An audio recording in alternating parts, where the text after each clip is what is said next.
Ainda falando sobre a carne produzida em pastagens e por que isso é bastante importante, né? Tem aumentado a quantidade de consumidores que dão preferência por essa carne a pasto, por toda uma questão de considerar essa carne de menor impacto ao meio ambiente, com menor efeito de produção de gases do efeito estufa, devido a sequestro de carbono dessas áreas de pastagem, né? Então há uma crescente demanda por carnes produzidas a pasto. E aí essa necessidade então de certificar um animal que é produzido em pastejo.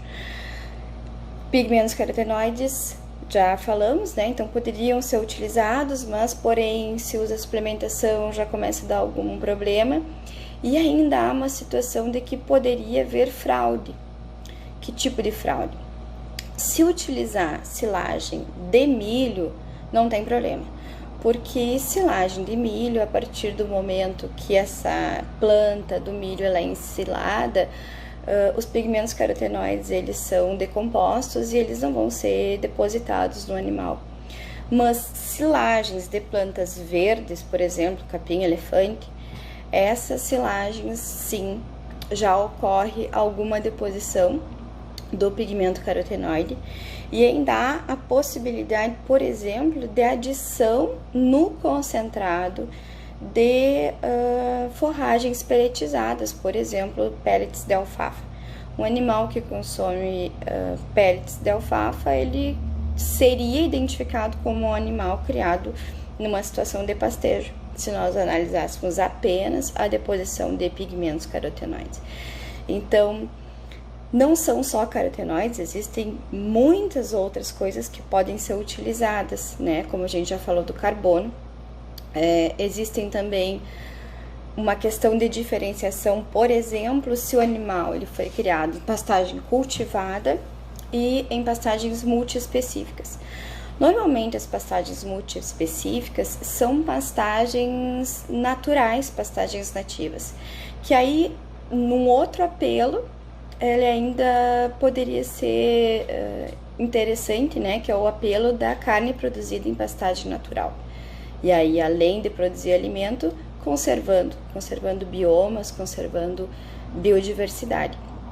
Para que se pudesse certificar que um animal é produzido em pastagens multiespecíficas, algumas espécies, né, como eu falei, por exemplo, os compostos voláteis, compostos aromáticos, os terpenos poderiam ser utilizados, mas aí teríamos que fazer uma análise bem aprofundada de quais são os compostos que estão presentes na pastagem e que quantidade eles são consumidos e ver de que forma que esses compostos são depositados na carne, mas é sim uma possibilidade.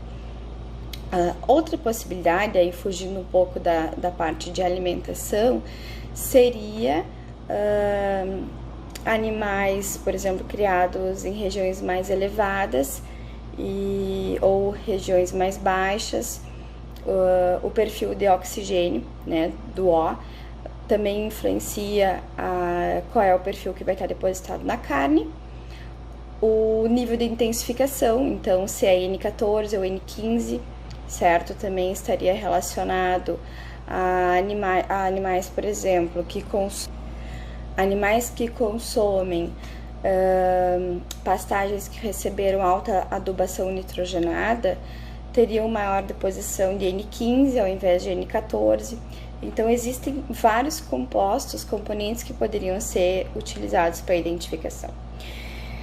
E existe também uma outra forma, que então não é a identificação de um componente, mas é o que a gente chama de fingerprint ou de impressão digital.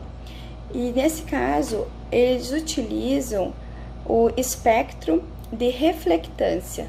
Para isso se utiliza um equipamento como o NIRS e ele vai então realizar uma análise espectral naquela amostra de carne, buscando conhecer de que forma a luz reflete naquele produto. E conforme aquele produto reflete a luz, ele vai ser identificado de algum lugar específico ou de alguma alimentação específica. Vou me explicar melhor. Esse doutorado sanduíche que eu fiz foi na França, certo? Na França existe uma região que se chama o Monte São Michel. É uma região, então, que tem uma montanha muito linda, e essa montanha ela é cercada por uma planície. Essa planície ela é inundada diariamente, e nessa planície cresce então uma pastagem, cresce uma forrageira que é bastante rústica, visto que ela recebe essa inundação de águas salobas.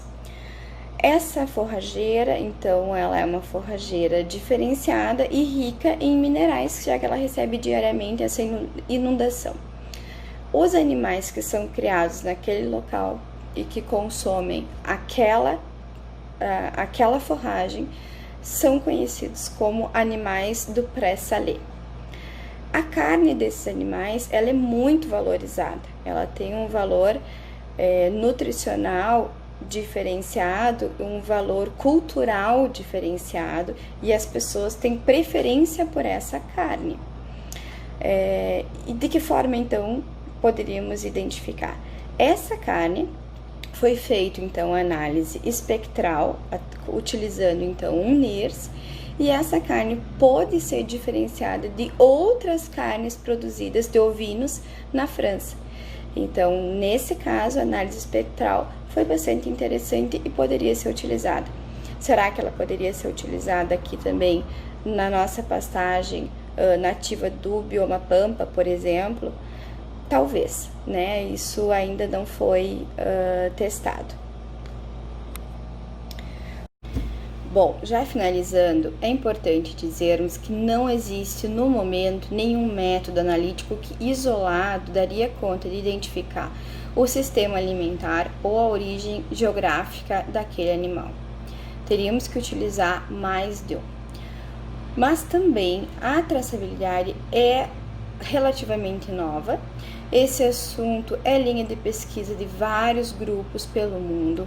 Tá sempre saindo coisa nova. Para quem se interessou pelo tema, é só buscar as informações, elas existem.